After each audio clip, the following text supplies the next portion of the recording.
Okay. Why make a PCF டிசைன்ல இது வந்து நம்மளுக்கு வந்து லேஅவுட்டும், சிமேட்டிக்கும் எப்படி இருக்கு அப்படின்றதுக்காக ஃபுல் வீடியோ வந்து இந்த வீடியோ வந்து உங்களுக்கு ஷேர் பண்றேன். அதுவும் இல்லாம நிறைய பேர் யூடியூப் ஷார்ட்ஸை பார்த்து வந்துருப்பீங்க. Thanks for tuning. அதில் எப்படி எப்படி பண்ணணும், எப்படி லேஅவுட் பண்ணணும், எப்படி டிசைன் பண்ணணும், அப்படி செக்ஷன் வைஸாக சொல்லியிருப்பேன். அது வந்து இந்த வீடியோவில் வந்து ஃபுல்லாக பார்க்க போகிறோம். அவ்வளோதான், மற்றபடி யாரும் ஒன்றும் இல்லை. ஃபர்ஸ்ட் நம்ம லேஅவுட் பார்க்கறதுக்கு முன்னாடி சிமேட்டிக் போய் பார்ப்போம். ஏன்னா நம்ம இப்போ பண்றது வந்து பார்த்தோம் அப்படின்னா ஒரு டெப்போர்டா தான் மேக் பண்றோம். அதனால வந்து ரொம்ப மேஜரா ரொம்ப பார்க்க வேண்டியது அவசியம் இல்லை. எல்லாம் கனெக்டர் தான் யூஸ் பண்ணியிருக்கனால ஒரு ஒரு சிலரை மட்டும் பார்த்துட்டு அப்படியே போகலாம். நம்ம ஃபர்ஸ்ட் ஒன் வந்து பார்த்தோம் அப்படின்னா நம்ம ESP32 சூப்பர் மினி அந்த மாடல் தான் யூஸ் பண்றோம். நான் வந்து SMD மாடல் எடுத்திருக்கேன். ட்ரூ ஓல்டு இல்லாமல் SMD எடுத்திருக்கேன். ஏன்னா அது கொஞ்சம் யூனிக்கா இருக்கும். அந்த ரீசனுக்காக நான் SMD எடுத்திருக்கேன். யாரும் full and full through old component தான் யூஸ் பண்ணுவாங்க அந்த கனெக்டர் யூஸ் பண்ணி. அப்படி இருக்கக்கூடாதுனால SMD வந்து எடுத்திருக்கேன். அதுக்கடுத்து வந்து இதுக்கு பவர் செக்ஷன் எது பார்த்தோம் அப்படின்னா நம்மளுக்கு இதுல இன்க்ளூடா USB வந்ததுனால நம்ம அதில் கனெக்ட் பண்ணி நம்ம யூஸ் பண்ணிக்கலாம் டெப்போட. அப்படி இல்லைன்னும் போது எக்ஸ்டர்னலா வந்து நான் வந்து என்ன பண்ணியிருக்கேன் அப்படின்னா 5 வோல்ட் நம்ம எக்ஸ்டர்னலா ஒரு boost convert 3.3 volt lipo battery வந்து பூஸ்ட் கன்வெர்ட் பண்ணி நம்மளுக்கு வந்து 5 வோல்ட்டா கொடுக்குறேன். அந்த மாடல் வந்து நம்ம இதை வந்து ஆட் பண்ணோம் அப்படின்னா நம்மளுக்கு இதுக்கான ஓல் கனெக்டருக்கு எல்லாத்துக்குமே வந்து நம்மளுக்கு வந்து பவர் சப்ளை வந்து கண்டிப்பா இருக்கும். அதனால அந்த எக்ஸ்டர்னலா இருக்கணும் தான் அந்த கனெக்ட் யூஸ் பண்ணியிருக்கேன். அதுக்கடுத்து நம்ம வந்து ஃபுல் அண்ட் ஃபுல் இது வந்து டெப்போர்டா தான் மேக் பண்றோம். அது வந்து டெப்போர்டா மேக் பண்றோம் போது எல்லா பின்ஸும் தான் யூஸ் பண்ண போறோம். அதில் GPIO 0 GPIO 1 மட்டும் எடுக்கல. மற்றபடி மீதி எல்லா பின்ஸும் அதுல இருக்க பர்ஃபார்மன்ஸுக்கு அந்த பின்ஸ் எல்லாமே எடுத்திருக்கோம். அதுக்கு ஒன்றுக்கும் பின் லேபிள் கொடுத்துருக்கோம். அதுக்கான பின் கனெக்டர் வந்து கொடுத்துருக்கோம்.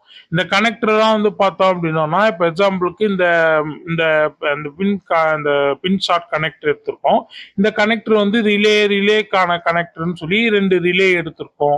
அதுக்கடுத்து வந்து பார்த்தோம் அப்படின்னா PWMக்கான கனெக்டர் எடுத்திருக்கோம். அப்புறம் I2Cல வந்து பார்த்தோம் அப்படின்னா நம்மளுக்கு வந்து இதுல வந்து நம்மளுக்கு ஏன் புல் அப் ரெசிஸ்டர் யூஸ் பண்ணியிருக்கோம் அப்படின்னா இதெல்லாம் வந்து நம்ம கஸ்டமைஸா ஒரு பிசிபி டிசைன் பண்றோம் போது இதெல்லாம் நம்ம ஆட் பண்ணிக்கலாம். அது அப்படின்னும் போது நம்மளுக்கு இன்னும் கொஞ்சம் அந்த பர்ஃபார்மன்ஸ் எந்த அடி வாங்காம நடக்கிறதுக்காக இந்த புல் அப் ரெசிஸ்டர் எதுக்காக அப்படின்னா I2Cல வந்து ஒரு டிரான்சிஸ்டர் இருக்கும். அது வந்து டாகுல் ஆகுன்னும் போது டாகுல் மீன்ஸ் அது கிளிக்கிங் ஆகுதுன்னும் போது நம்மளுக்கு வந்து அது ஓப்பன் ட்ரெயினாக தான் இருக்கும். அந்த ஓப்பன் ட்ரெயினை வந்து ஐஆர் பண்ணும். அதாவது அந்த லாஜிக் லெவலில் ஐஆர் பண்ண முடியாது. அது ஐஆர் பண்ணுறதுக்காக மட்டும்தான் நம்ம பவருக்கான அந்த புல்லப் ரெசிஸ்டர் வந்து கொடுக்குறோம். அப்படின்னும் போது அது வந்து அந்த சிக்னல் வந்து ரொம்ப ஸ்டேபிளாக இருக்கிறதா அந்த ஒரு ரீசனுக்காக தான் நம்ம புல்லப் ரெசிஸ்டர் வந்து சேர்க்குறோம் I2Cல. இது வந்து நம்ம கஸ்டமைஸா பண்றோம் போது இதெல்லாம் நம்ம ஆட் பண்ணிக்கலாம். அதனால UART வந்து எடுத்திருக்கோம், RX-TX எடுத்திருக்கோம்.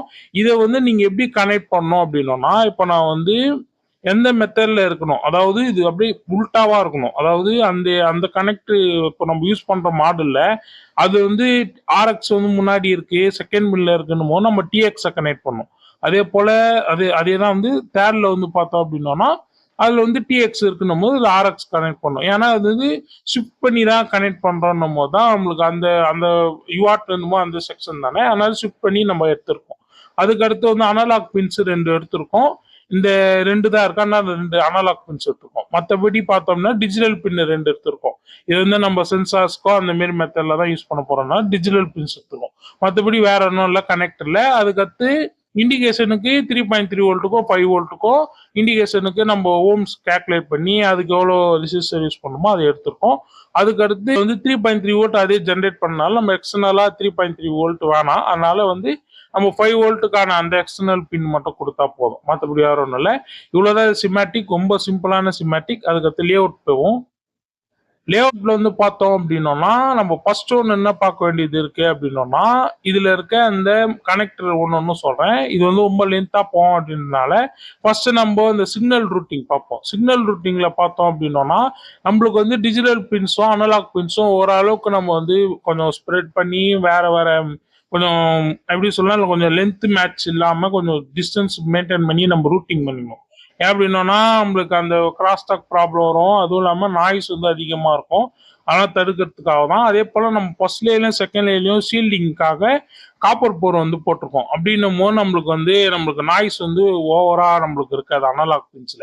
அதே போல் அனலாக் பின்ஸ்ல கொஞ்சம் டிஜிட்டல் பின்ஸை கொஞ்சம் டிஸ்டன்ஸ் மெயின்டைன் பண்ணி நம்ம ரூட்டிங் பண்ணணும். அதுக்கடுத்து PWM பின்னை வந்து மட்டும்தான் நான் செகண்ட் லேயர்ல ஒரே ஒரு ட்ராக் மட்டும்தான் செகண்ட் லேயர்ல எடுத்துட்டு போயிருக்கேன். அதுக்கடுத்து வந்து பார்த்தோம் அப்படின்னோம்னா அந்த பவருக்கான அந்த எக்ஸ்டர்னலாக பவர் கொடுக்கறதுக்கு அதுக்கான எல்இடிஸோ அப்புறம் 3.3 வோல்ட் எல்இடிஸ்க்கோ அது 2 எடுத்திருக்கேன்.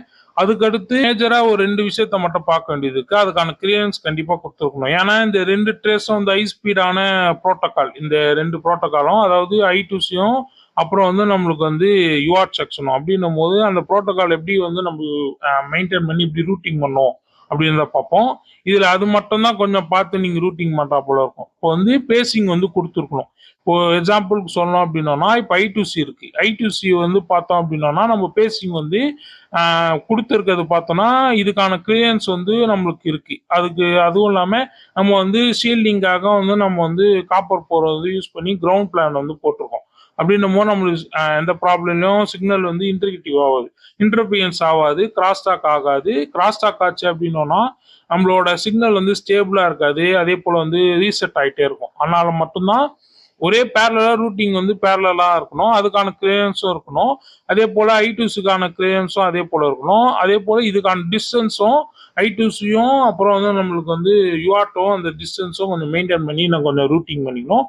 மற்றபடி வேற ஒன்றும் இல்லை. அதே போல UARTல வந்து நான் என்னன்னு பார்த்தேன் அப்படின்னோம்னா நம்மளுக்கு இங்கே வந்து ஒரு ஆண்டனா ட்ரேஸ் இருக்கு. இப்போ வந்து ஜிபிஏ இப்போ வந்து நம்ம பார்த்தோம்னா ஜிபிஎஸ் ட்ராக்கரோ இல்லைன்னா இந்த மாதிரி மாடல் யூஸ் பண்றோம். இல்லை ஆர்எஃப் ட்ரேஸை வந்து நம்ம UART கூட வந்து கனெக்ட் பண்றோம் போது நம்மளுக்கு ஏற்கனவே முன்னாடி வந்து நம்மளுக்கு ஆண்டனா இருக்கு. ஏன் அப்படி சொல்றேன் அப்படின்னோம்னா நம்மளுக்கு வந்து பார்த்தோம் அப்படின்னோம்னா இதுல வந்து நம்மளுக்கு வந்து இந்த ESP32 சூப்பர் மினில பார்த்தோம் அப்படின்னா இந்த சிக்னல்ல கொஞ்சம் வீக்கா தான் இருக்கு. அதாவது இந்த ஆண்டனா ட்ரேஸ் ஆன அந்த அந்த ஆண்டனா வந்து கொஞ்சம் வீக்கா தான் இருக்கு. அப்படின்னும் போது நம்ம மேல் கொண்டு நம்ம வந்து UART வந்து நம்ம மேலேயே வந்து கனெக்ட் பண்றோம் போது ப்ராப்ளம் ஆகும். ஆனால் வந்து பேக் சைடில் ரூட்டிங் அதாவது ரூட்டிங் ஒன்றும் ப்ராப்ளம் இல்லை. அதே ஃப்ரண்ட் சைடில் தான் ரூட்டிங்.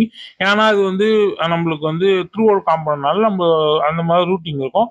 ஆனால் இந்த கனெக்டர் வந்து பேக் சைடில் வச்சுட்டோம் அப்படின்னோம்னா நம்மளுக்கு வந்து இந்த ஆண்டனாவும் இன்னொரு ஆண்டனாவும் இந்த இன்டர்பியன்ஸ் ஆகாது. அது தடுக்கிறதுக்காக நான் பேக் லேயர்ல வந்து அந்த ஒரு கனெக்டர் மட்டும் வச்சிருக்கேன்.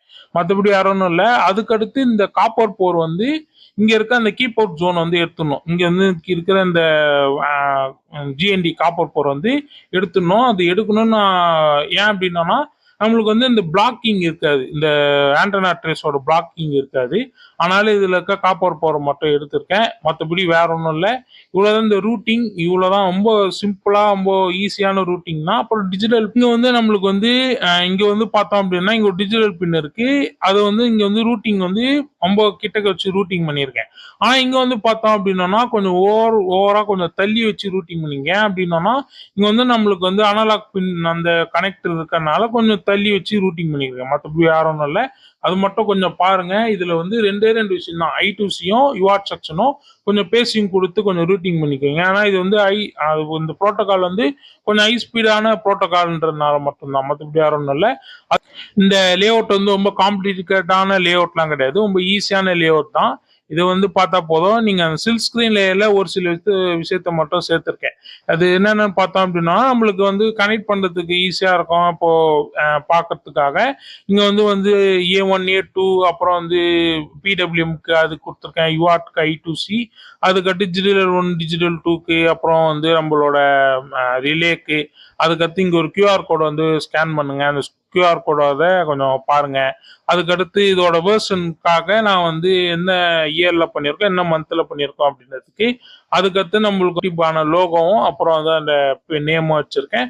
அது டெப் போர்டுன்னு அந்த ஒரு இதுக்கு வச்சிருக்கேன். மற்றபடி சில் ஸ்கிரீன்ல வேற எதுவும் சேர்க்கல. இவ்வளவுதான் இதோட லே அவுட்டு. ரொம்ப சிம்பிளான லே அவுட் தான். ரொம்ப மேஜரா அவ்வளோலாம் பார்க்கணும் அவசியம் இல்லை.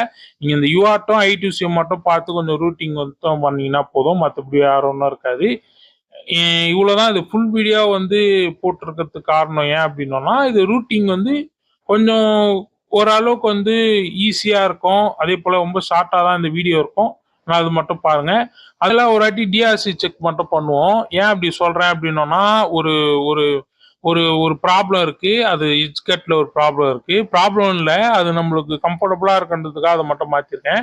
என்ன ப்ராப்ளம் அப்படின்னா நம்ம வந்து இதோட கனெக்ட் இருக்குல்ல இந்த USB கனெக்டர் ஒரு நிமிஷம் நம்ம இதில் 3Dல பார்த்தா தெரியும்.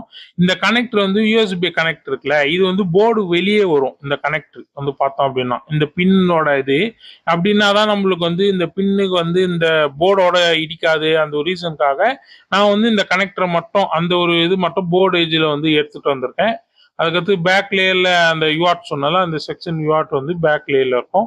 ரொம்ப ரொம்ப சிம்பிளாக ரொம்ப லேஅவுட் ரொம்ப ஈஸியாக இருக்கா போல தான் பண்ணியிருக்கேன். ரொம்ப ரொம்ப கஷ்டமான லேஅவுட்லாம் இல்லை. ரொம்ப சிம்பிளாக நீங்கள் ஒரு டெப் போர்டு மேக் பண்ணணும்னு இல்லாமல் ஒரு ஏன் வந்து கஸ்டமைஸாக பண்ணோம் அப்படின்னு ரீசனுக்காக தான் இந்த ஒய் மேக் பிசிப் டிசைன் இந்த சிடிஸே வந்து மேக் பண்ணி போட்டேன்.